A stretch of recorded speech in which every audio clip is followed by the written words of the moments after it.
My best friend is ghosting me. My best friend and I were inseparable. One day, he stopped replying to my messages. Weeks turned into months, and I started thinking he didn't care anymore. Then, I got a call from his mom. She told me he had been battling depression and didn't want to burden anyone. My heart sank. How could I not have noticed? I went to his house that evening.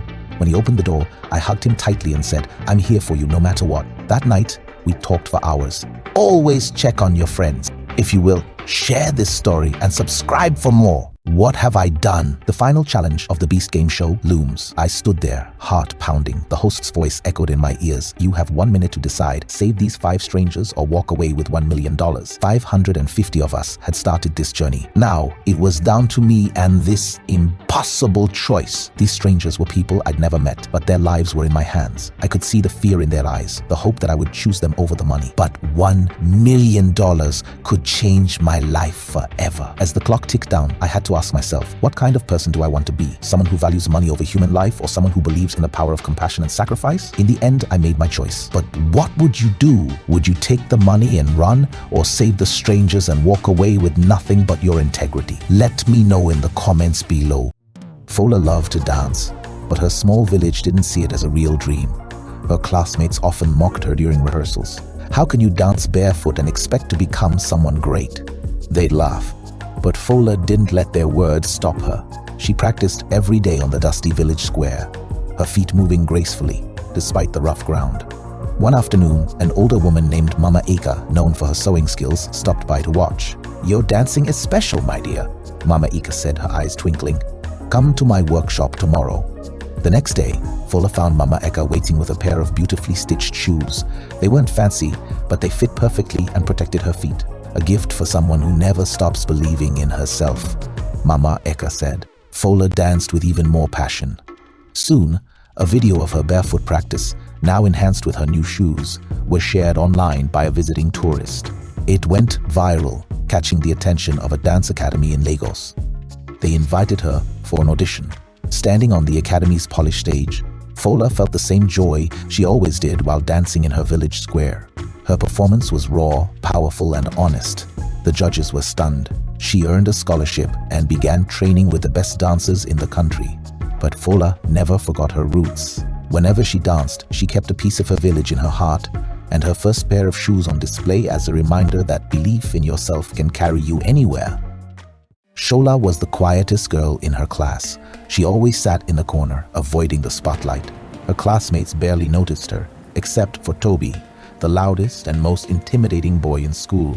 Toby thrived on making others feel small, and Shola was his favorite target. One day, their teacher announced a public speaking competition. Each student had to deliver a 2-minute speech in front of the class. Shola's stomach churned at the thought. Public speaking was her worst fear. As the days passed, Toby's taunts grew louder. "Shola can't even say her name without stammering. She'll faint on stage," he jeered, earning laughter from the class. Shola felt her cheeks burn, but deep inside, a spark of defiance flickered.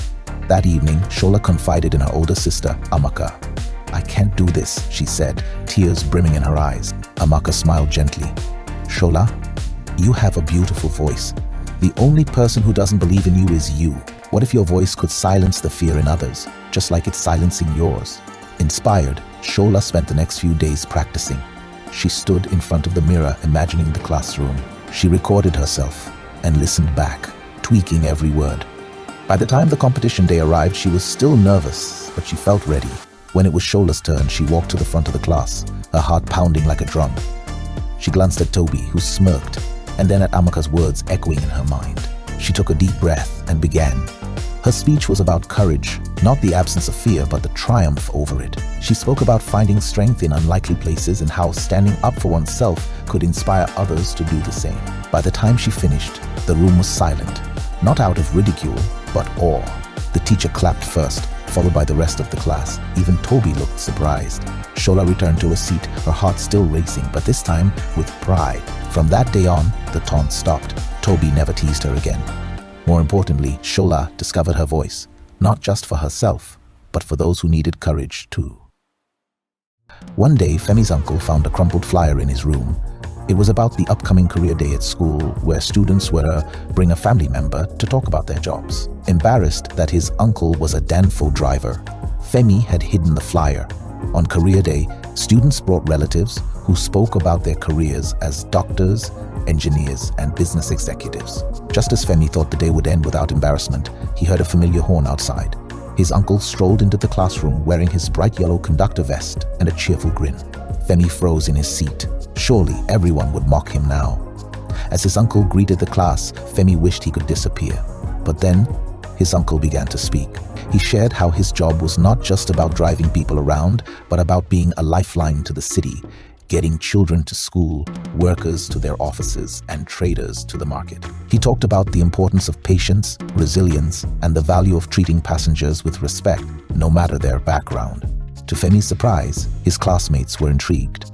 They asked questions about how Danfoss navigated Lagos traffic and how he managed to stay cheerful despite the chaos. For the first time, Femi saw his uncle in a different light, not as someone to be ashamed of, but as someone who played a crucial role in people's lives. As the day ended, Femi walked up to his uncle and said, "Uncle Segun, I'm sorry for hiding the flyer." His uncle smiled, placing a hand on his shoulder.